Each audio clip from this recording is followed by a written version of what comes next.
Gracias. Esa es mi... No, aún no. Ahora sí, ahí está mi página web, fisherandfrey.com. Es la forma más fácil de contactarse conmigo. Si no están de acuerdo con algo que haya dicho, pueden ver el enlace de contacto y pueden también ver allí en la página web mi contacto. Les voy a dar respuestas sobre las presentaciones, cosas que no les gusten, etcétera. Les voy a dar un minutito para que puedan escribir la dirección o tomar una foto. Empiezo con la oración que más me gusta, que haya escrito en toda mi vida, que dice: todo alumno merece un gran docente, no por casualidad, sino por diseño. Querría elegir una palabra, una frase ahora. ¿Y qué palabra o frase se les ocurre al dejar a su familia, a su comunidad y haber venido aquí? ¿Qué palabra o frase los inspira? Y hablar con la persona que tienen sentado al lado y intercambiar eso. Esta es la frase que se me ocurrió y por eso. Entonces, den vuelta la cabeza y hablen. ¿Qué frase o palabra es lo que define el por qué dejaron a su familia y vinieron hoy acá?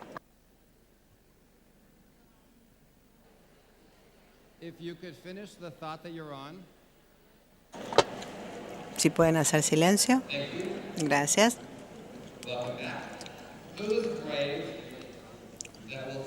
¿Quién se anima a contar al resto qué dijo la persona que tienen sentada al lado y ustedes mismos y por qué? Nadie se anima.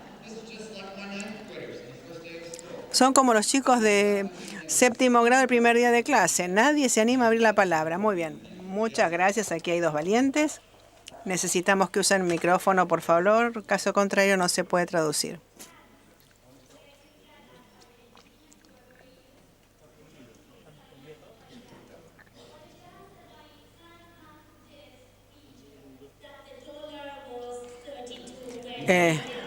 El tema del dólar, el gobierno. Estamos en un país que estamos muy acostumbrados a que las cosas pasan por casualidad y no por diseño. Gracias por el comentario. Yo pienso en muchos lugares del mundo donde los alumnos tienen la fortuna de tener esa probabilidad, de tener esa clase y no esta otra en la misma escuela, o que van a esta escuela y no a esta otra, lo cual implica que el futuro de muchos de nuestros niños está todavía sujeto al azar. ¿A otra voluntaria por allí? Sí. Entendimos mal lo que teníamos que hacer, pero sabemos qué es lo que nos trajo aquí hoy y dijimos que era el compromiso con la educación y para con la educación y el derecho a la educación, a que un niño sea instruido por una persona. Compromiso. Y me encanta la palabra. Mi primer año de docente pensé que era un gran maestro. Espero que esos niños hoy en día estén bien. No era tan buen docente en ese momento. Cubrí el 50% del contenido que se suponía que tenía que enseñar. El segundo año tuve que trabajar muy duro, ser más humilde. Y a mí me frustra cuando a alguien le dicen, naciste para ser docente. Me parece que no es así. Los docentes trabajan mucho todos los años para mejorar. Y a mí me inspiran para ser bueno. Estoy trabajando en eso. Estoy haciendo todo lo posible para darles a mis alumnos todo lo mejor posible. ¿O alguien más?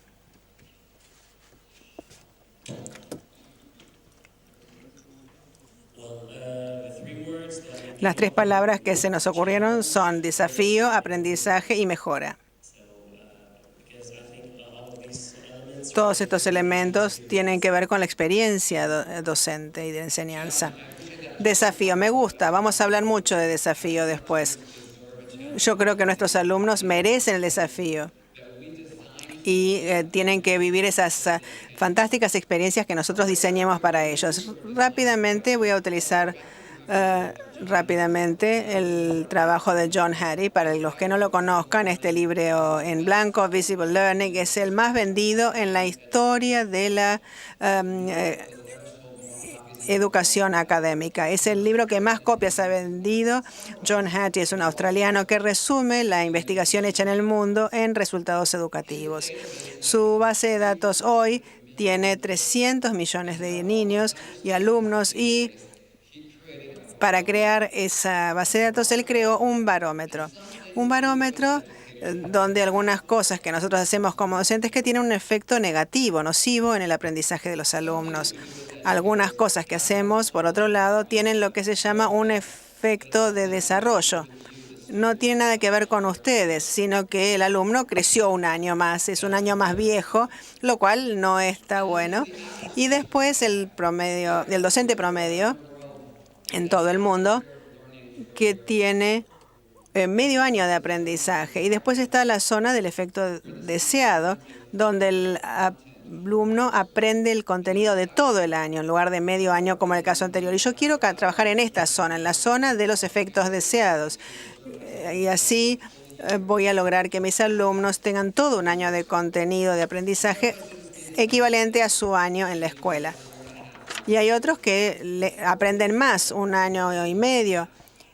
Y si esto es así, es fantástico. En esta base de datos,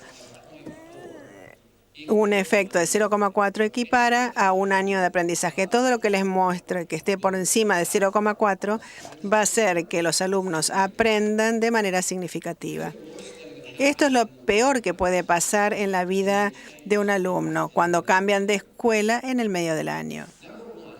Por un lado, lo peor. Sé que ninguno de los alumnos quizás no se cambian de un colegio al otro a mitad de año, se quedan todo el año. Ustedes no admiten alumnos nuevos a mitad de año, eso no es cierto, ¿no? Pero bueno, ¿qué hacen cuando el nuevo alumno llega a la clase o a la escuela para asegurarse de que ese niño sea bienvenido y que esté conectado? Porque sabemos que si eso no es así, ese niño va a perder todo el año de aprendizaje. ¿Qué dice la investigación?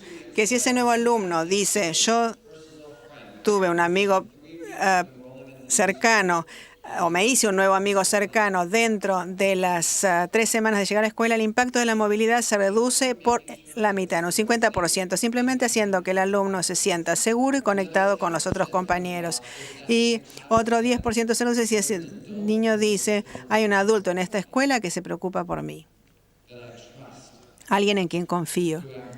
Alguien que aboga por mí, que me defiende. Y el resto sabe cuando llega ese chico y no sabe cuál es el desempeño de ese niño, en qué estaba trabajando el otro docente, y no hay grandes brechas durante varias semanas entre lo que el niño sabía y lo que se aprende, se elimina por completo el impacto de la movilidad. Esto es en lo que estoy trabajando más en mi comunidad, porque si podemos resolver este problema, toda la buena enseñanza que hacemos es probable que permanezcan esos niños. Y esto pasa mucho en mi país. Cuando uno fracasa, digamos, cuando no pasa primer grado, porque no ha alcanzado un determinado nivel. Eso se llama la retención y tiene un efecto muy negativo en el aprendizaje de los niños y genera que una parte importante de los casos de abandono. Si retenemos a los niños en la escuela, aumentamos la probabilidad de que no dejen la escuela, algo que comentaba antes el representante del gobierno de la provincia de Buenos Aires. También, digamos, si ellos perciben su capacidad, no van a cambiar. Si estoy con un grupo de niños en la clase y todos tienen un puntaje de lectura de 44 o el número que ustedes utilicen, probablemente no voy a tener buenos resultados. Pero si tengo un pequeño grupo de alumnos porque sé que necesitan aprender, voy a tener un resultado mucho mejor. Aquí está la diferencia. Tengo un grupo de alumnos, digamos, o lo mido por su puntaje o lo mido porque necesitan aprender. El puntaje de las pruebas no me va a mostrar lo que necesitan aprender. Un 4 o un 2,3, digamos, no me va a decir qué es aquello que todavía tienen que seguir aprendiendo. Esa no es una buena estrategia. Nosotros ponemos a trabajar a los niños en pequeños grupos porque aún sabemos qué es lo que necesitan aprender.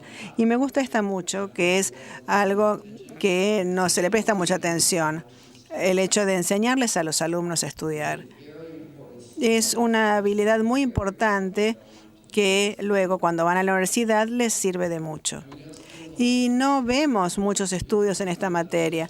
En otras sesiones, si vienen, vamos a hablar mucho de esto, porque es muy importante que volvamos a invertir en enseñarles a los alumnos cómo estudiar. Esta me encanta.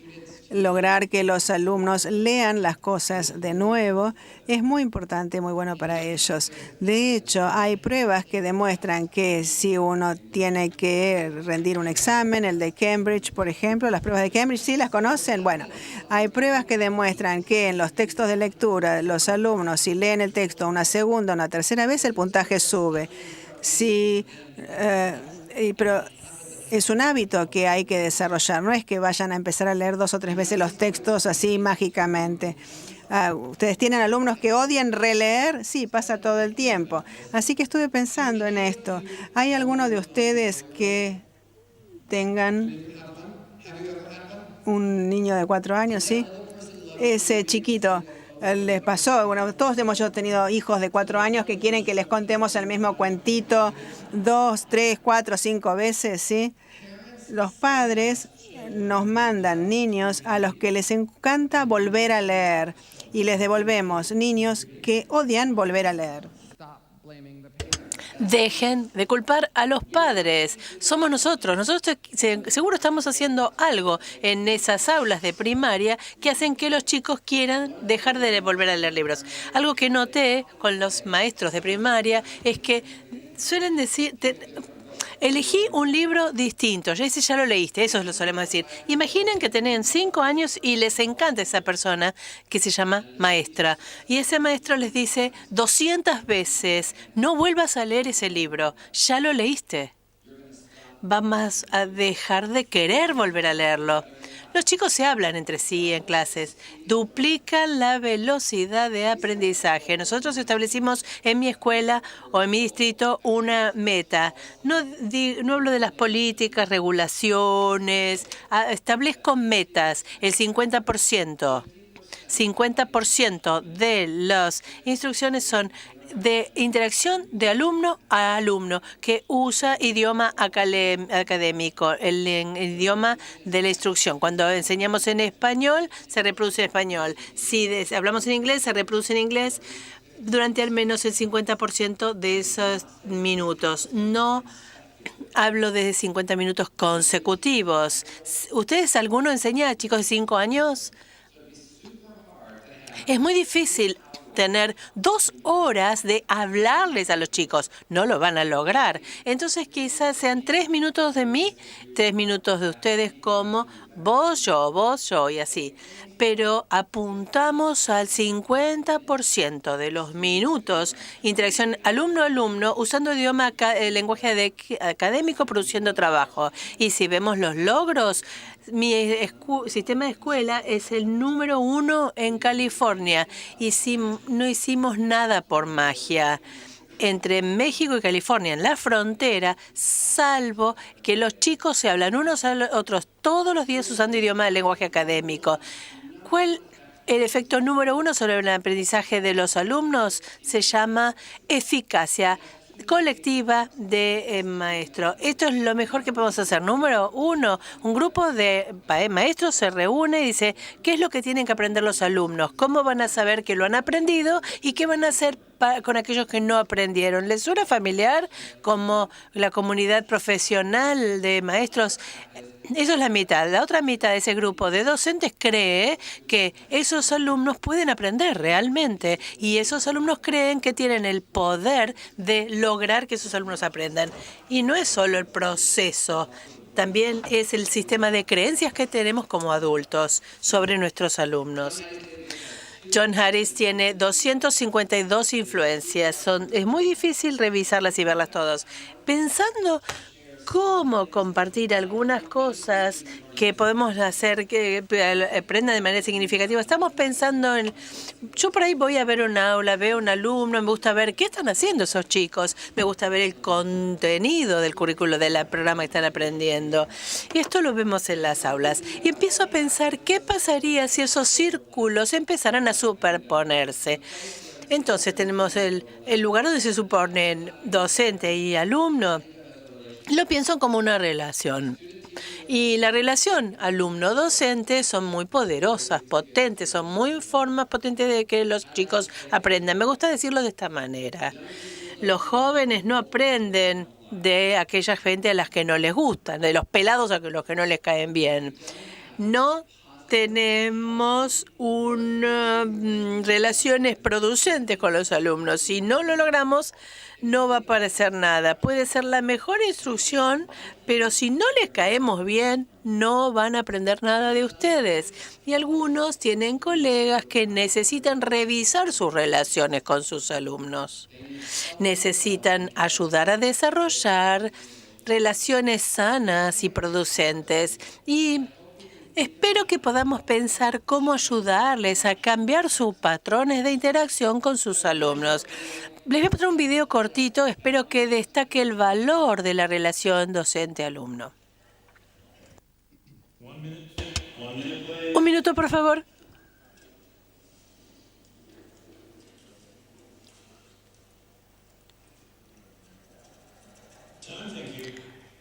Hora, gracias. Por favor, dejen las lapiceras y traigan los papeles. Gracias. Muy bien. Muchas gracias. Gracias. Gracias.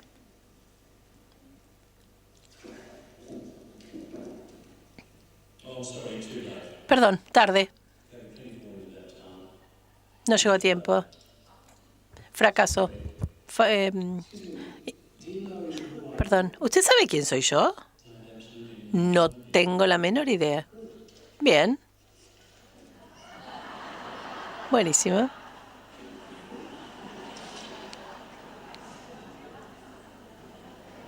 Give it a go quiere decir, pruébalo. Inténtalo. Piense qué puede lograr si ni siquiera saben su nombre. ¿Qué les puede salir mal? La relación para mí comienza cuando yo conozco el nombre del alumno y sé cómo pronunciar su nombre y así, y al menos saber algo de ellos. A veces tenemos 20 chicos o menos y a veces tienen 150, dependiendo de qué estén enseñando. La función de ustedes es conocer los nombres, saber cómo pronunciar su nombre y saber algo de esos alumnos. Si ustedes tienen eso, tienen la base de la relación. Sé que es difícil. Yo empecé el lunes pasado con mi escuela. Ayer no pude ir porque estaba viajando aquí. Enseño con Nancy Fry y tengo estas tarjetas de índice con una foto de un lado y el nombre atrás. Y todo el tiempo estoy repasando. Los miro, la cara y el nombre atrás. Y el primer día de clase, así, el primer día los puedo llamar a todos por el nombre, o casi todos, porque creo que es sumamente importante conocer tu nombre y saber algo de vos. Y así iniciar una relación. En la segunda área, en toda relación, es donde el docente se superpone con el contenido. Esa superposición la llamamos claridad o claridad del docente. Claridad del docente tiene una influencia muy fuerte sobre los alumnos, pueden aprender o no. ¿Y con qué quiero decir con esto, con la claridad? Los docentes saben qué necesitan aprender los estudiantes, los alumnos. Tenemos una sensación de las expectativas con gran nivel de contenido en la enseñanza. Número 2, nosotros le decimos a los alumnos qué es lo que tienen que aprender hoy. No debería ser un secreto. No deberían inferir qué es lo que van a aprender hoy. Deberíamos nosotros decirles qué es lo que están aprendiendo hoy. Algunos tienen suerte porque tienen este aprendizaje en base a proyectos. Yo no dije que tuvieran que decirles de qué se trata el aprendizaje de esa lección. En algún punto del aprendizaje tienen que saber qué se supone que tienen que aprender de esto. Y puede ser una conversación. ¿Qué aprendiste vos? ¿Qué aprendiste vos? O puede ser, bueno, esto es lo que espero que aprendan hoy. Pero en algún punto de la lección vamos a tener que hablar de, bueno, ¿cuál es la lección que aprendimos? Y no qué es lo que hicimos simplemente. Tercer área de claridad de la enseñanza es alumnos y docentes tienen que saber cómo es el éxito, qué significa haber aprendido esto y a qué nivel necesitamos aprenderlo, sea que usen la taxonomía del solo o del conocimiento, o sea cual sea el sistema que ustedes utilicen. ¿Saben cuán profundo necesita hacer ese aprendizaje para los alumnos y si ellos lo saben? Esas son las tres áreas que queremos lograr. ver si saben los alumnos que van a saber, si el docente lo comunica. Bueno, esto afecta y esto es muy poderoso. Es algo muy simple de cambiar en un aula. Saber los alumnos qué es lo que se supone que tienen que saber y qué se supone que implica haberlo aprendido. Ahora, muchos se concentran en lo que quieren que sus alumnos hagan y no aprendan. Hoy vamos a hacer este proyecto, hoy vamos a leer este libro, hoy vamos a resolver estos problemas. Eso no es lo que queremos que aprender, sino lo que queremos que hagan. Aprendizaje tiene que ver con el aprendizaje y no con el hacer. Les voy a mostrar 2 videos cortitos de la misma escuela el mismo día. La escuela de Kate, el primer día, estos chicos no tenían ni idea de qué era lo que estaban aprendiendo. El segundo tenían una idea un poco más clara. Les voy a pedir que comparen y contrasten el impacto que esto podría tener en los alumnos. Primer video, por favor. Los no ejemplos, el propósito, el objetivo. ¿Qué crees que es importante cuando escribís esto? ¿Qué te parece? No sé. No tengo idea.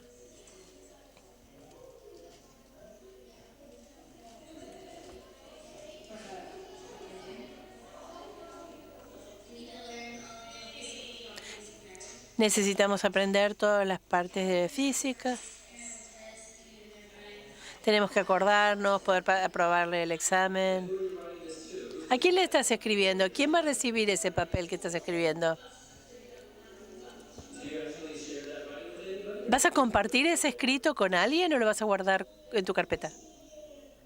Lo voy a dejar acá. Lo voy a dejar acá adentro, en la carpeta. ¿Por qué es importante aprender esa palabra o alguna otra palabra? El cuerpo calloso, por ejemplo. ¿Por qué es importante? ¿Por qué es importante? Porque nos va a ayudar a encontrar un trabajo, supongo.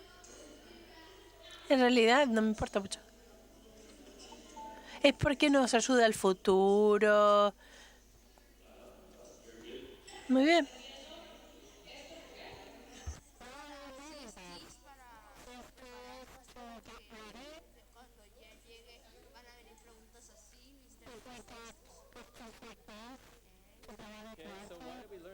¿Para qué aprendemos eso?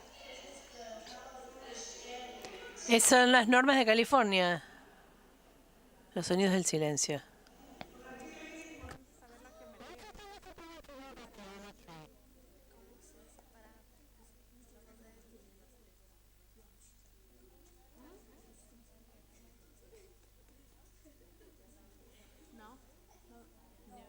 ¿Qué te imaginas para qué?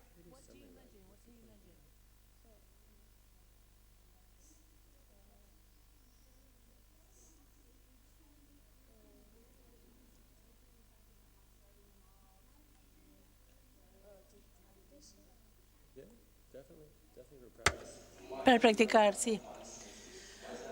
¿Por qué es importante escribir sobre los científicos? ¿Por qué es importante? ¿Por qué es importante aprender esto?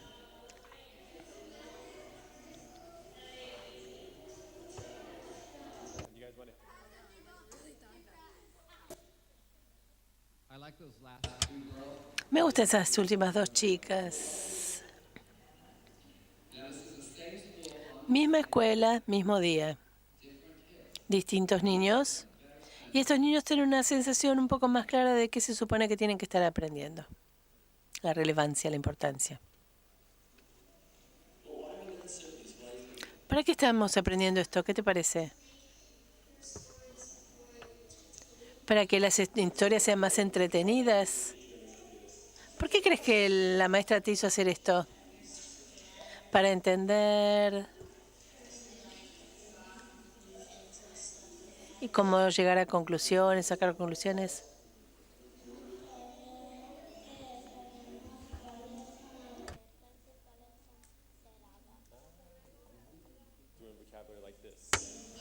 ¿Para qué hacemos esto? Para mostrar que entendemos el vocabulario. ¿Por qué pensás que es importante aprender este vocabulario?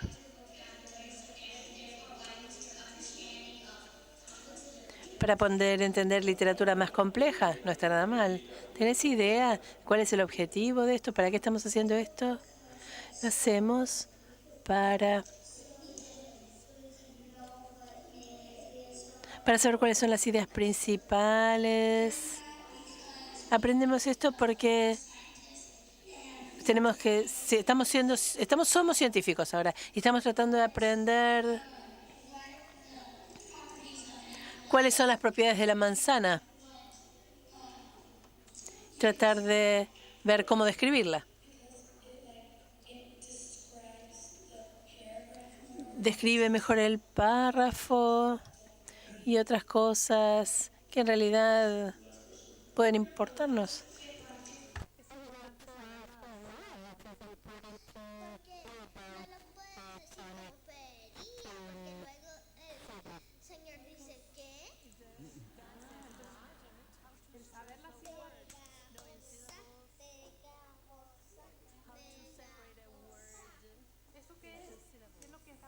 Es para mirar cuántas sílabas tienen como pegajosa, pegajosa, pegajosa y dice cuántas sílabas tienen. ¿Por qué es importante saber las sílabas? Porque necesitas saberlo para conocer bien de escritoria. Why is it important to have adjectives? ¿Para qué es importante esto?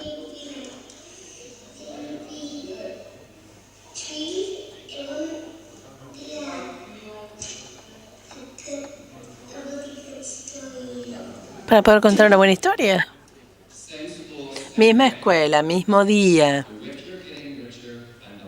Los ricos se enriquecen más, los pobres se empobrecen más. Si ustedes no saben qué se supone que tienen que aprender, no lo van a aprender probablemente. Si ustedes le pueden decir a alguien qué se supone que tienen que aprender, tienen 3 veces más probabilidad de que lo aprendan. A eso lo llamamos la fruta que está ahí, más fácil de agarrar en el árbol. Es fácil cambiarlo el día lunes, es más fácil cambiarlo. Podemos asegurarnos de que los alumnos se supone que sepan qué es lo que van a aprender.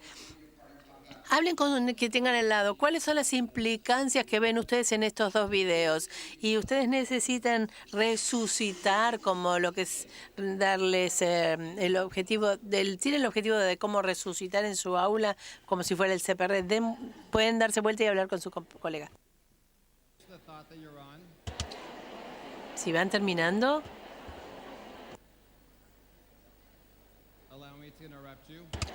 ¿Puedo interrumpirlos? Bueno, bienvenidos de regreso. Gracias. Esa escuela, ese día, el motivo por el cual, bueno, tengo muchos videos, el motivo por el cual les mostré estos 2 y después tener una conversación en la escuela. Yo hice esto con docentes de la escuela, de por qué estábamos haciendo como cuerpo de docentes a niveles más altos. Y al final de esa reunión con los docentes, presenté estas 3 preguntas.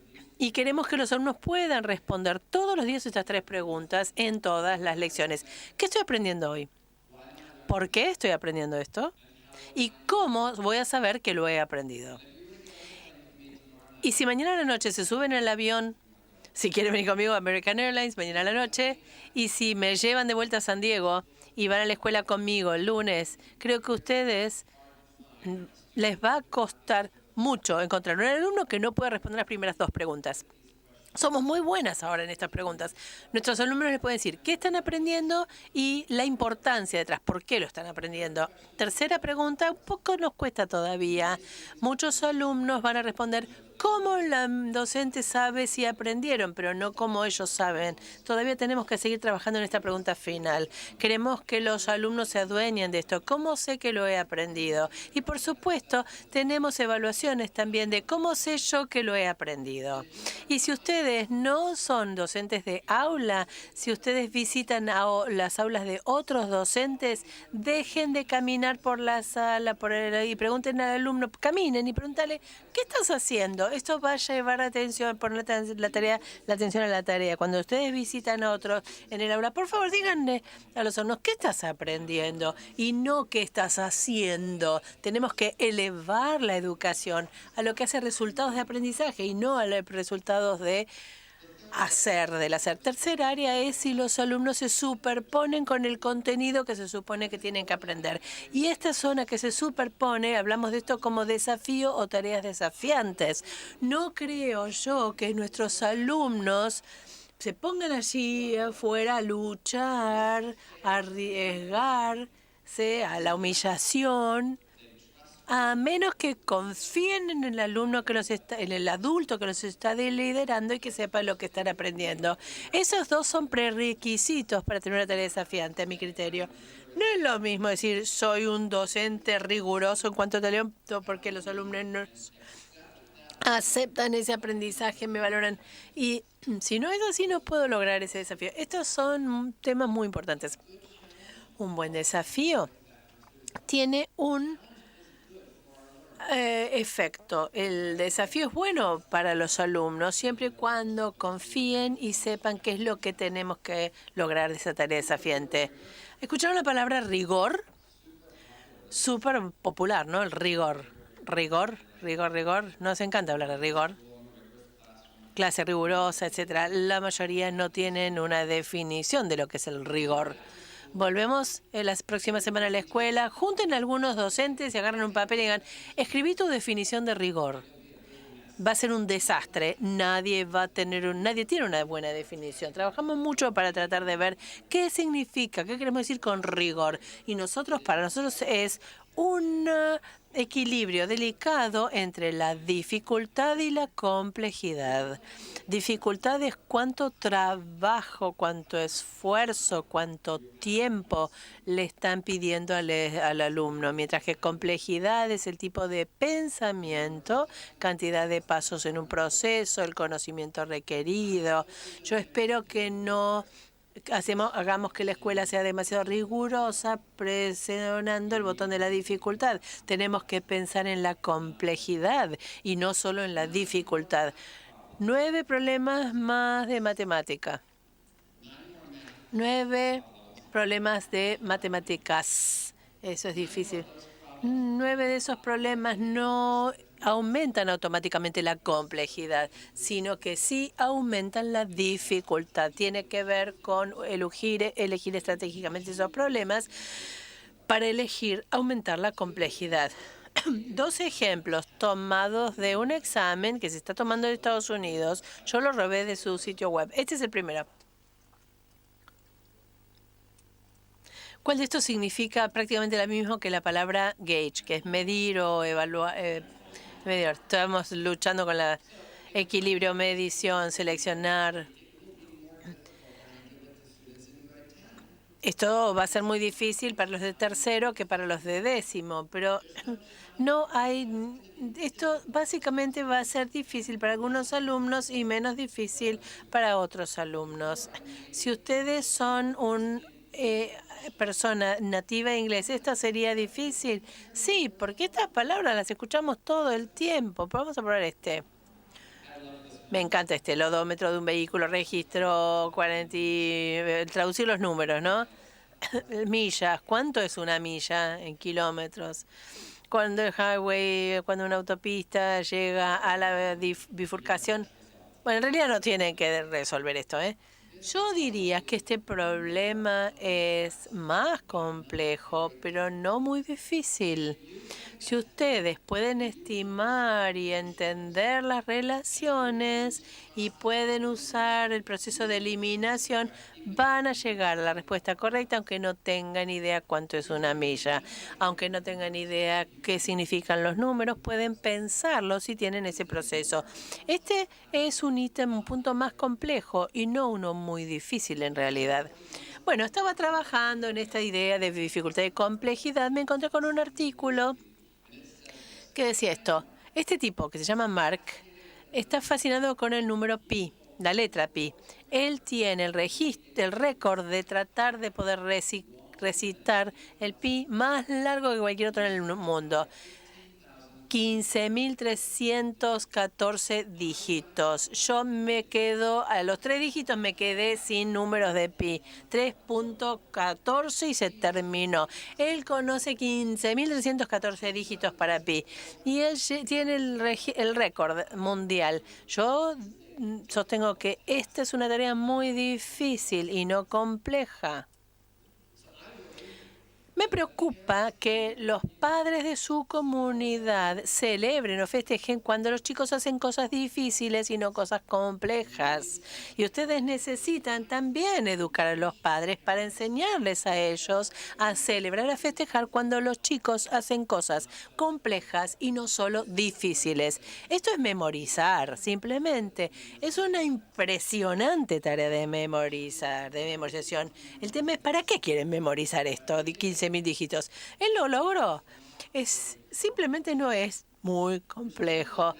Pero esto me lleva a pensar cómo podemos nosotros diseñar tareas de aprendizaje para los alumnos. Y puse esta grilla y me dije, hay algunas tareas que les damos a los alumnos que son baja dificultad, baja complejidad. Y cuando pusimos esta grilla, la gente empezó a decir, baja complejidad. Baja complejidad es el cuadrante malo. Les voy a aclarar esto. Baja dificultad, baja complejidad, lo llamamos el cuadrante de la fluencia, de la fluidez.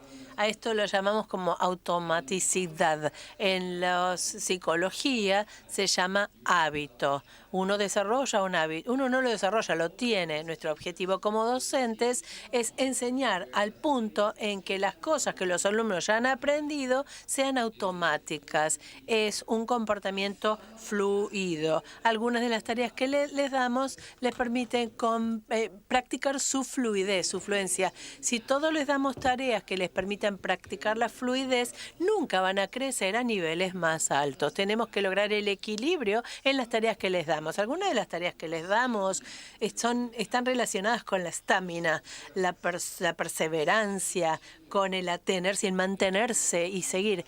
Hay un bestseller del Times que se llama Grilla. Ella escribió todo sobre ese cuadrante, Ángela. ¿Cómo la gente se atiene a algo para poder perseverar y resolverlo? ¿Para qué? Para muchos de sus alumnos en casa, la lectura en casa es un problema de estamina. No se toman el tiempo para hacerlo. Y si ustedes pueden esta noche leer volumen importa. ¿Qué volumen leemos al año? Está correlacionado con el logro, lo sabemos, pero algunos quizás ni siquiera leen en casa. Ese es un problema de estamina. Y a veces ellos no tienen la estamina para terminar un examen porque están cansados antes de terminar y abandonan. Algunas de las tareas que les damos deberían ser tareas. Algunos en realidad no hacen muy bien lo que hace investigación porque hacen solo una por año. Pasar de estamina a comportamiento completo requiere de práctica. Tenemos que hacerlo con frecuencia para tratar de sacarlos del estamina al comportamiento próximo, que llamamos pensamiento estratégico. Conscientes, con pensamiento, con un objetivo, tenemos ese cerebro, que esto no es algo que se logre automáticamente. Por ejemplo, el fijar metas es un comportamiento consciente, resolver problemas es consciente. El hacer una inferencia, una deducción para muchos de sus alumnos es un comportamiento consciente. Eventualmente, en la práctica y con feedback, podemos pasar de un comportamiento consciente a uno automático. Pasar de pensamiento estratégico a pensamiento automático requiere que los docentes modelen, demuestren y que los alumnos tengan feedback cuando lo intenten, mientras que la estamina requiere de práctica, la resistencia, el aguante de estamina. Luego, el otro cuadrante lo llamamos lucha, struggle, luchar. No hay nada malo en permitir a los alumnos el luchar. Yo creo que sí, deberían luchar de manera regular, no todo el día. La escuela no puede ser pura lucha porque desertarían, pero sí tiene que haber momentos en que piensen algún tipo de cosa muy compleja y a medida que los alumnos luchan, nosotros los observamos para tratar de ver qué es lo que causa esa lucha, porque la causa de esa lucha puede ser la elección de mañana. Pero tenemos que dejarlos que luchen. Creo que estamos en una era en la educación de anti-lucha. Creo que uno le dice a un colega, yo les doy esta tarea de lectura y luchan realmente con ella. Y el colega puede decir, sos mal docente. Probablemente no, esto no entra en el cerebro porque nuestra creencia es, si no luchas lo suficiente para garantizar el éxito, no hiciste tu tarea, tu trabajo. Y creo que espero que podamos llegar al lugar en que consideremos que está bien que el alumno, dejar que el alumno luche, y porque es parte del aprendizaje. Y además, cuando podemos diseñar lecciones para que la próxima vez no luchen tanto. Mucha información en este pequeño gráfico. Quizá pueden hablar con sus colegas sobre esto, asignar una tarea o algo que le hayan dado a sus alumnos en el que ustedes creen que entre dentro. Por ejemplo, investigación, tareas para el hogar. Elijan una tarea que ustedes les hayan asignado a los alumnos que creen que entra en alguno de estos cuadrantes. Charlen con su colega. Bueno, a ver si hacemos silencio. Gracias. Ahora me toca a mí. Estoy acá todavía, no me fui. Gracias.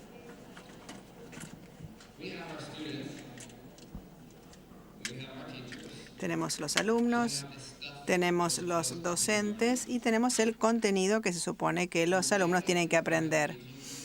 Para atraer a los alumnos y asegurarme de que quieran aprender y que de hecho aprendan, tenemos que tener relaciones muy sólidas, que sean claras y que seamos claros respecto de qué tienen que aprender y que diseñemos las tareas para generar ese aprendizaje. Creo que esto es fácil de lograr. No es algo nada muy complicado, ni un programa que sea muy costoso, que salga $25,000. Es algo que elegimos hacer todos los días en nuestras clases. Elegimos desarrollar relaciones, elegimos ser claros y elegimos lograr zanjar la brecha entre lo que son los alumnos hoy y lo que necesitan ser. Gracias por su atención y que disfruten el resto de la conferencia.